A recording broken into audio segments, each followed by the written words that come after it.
C'est une nouvelle arrestation dans la purge en cours à Bamako. Ce mardi, l'ancien Premier ministre Choguel Maïga et plusieurs de ses collaborateurs ont été placés en garde à vue pour corruption et détournement de fonds publics. Des révélations du vérificateur général malien, une autorité indépendante chargée du contrôle des fonds de l'État. Selon ce rapport, près de 30 millions d'euros auraient été détournés alors qu'il était directeur général de l'autorité malienne de régulation des communications et Premier ministre de la transition entre 2021 et 2024.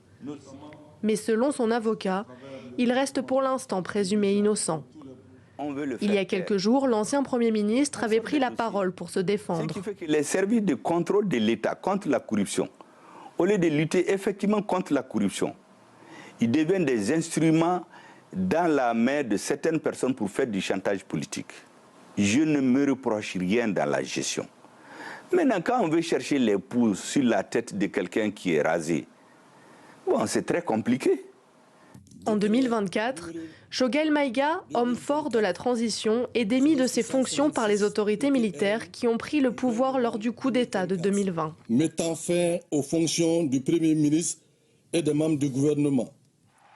Avant sa destitution, il avait manifesté plusieurs désaccords avec les putschistes. Jusqu'alors, l'homme politique était un pilier des militaires.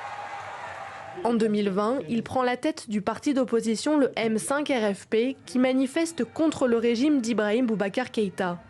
Les putschistes surfent sur cette vague populaire et s'emparent du pouvoir. Choguel devient un soutien indéfectible des autorités de transition et légitime la prise du pouvoir par les militaires. Il prône une politique souverainiste et anti-occidentale. Toute l'Afrique regarde le Mali aujourd'hui.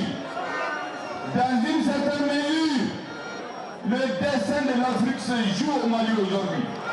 Son arrestation survient quelques jours après une trentaine d'autres au sein de l'armée, dont le général Dembélé et la générale Sagara.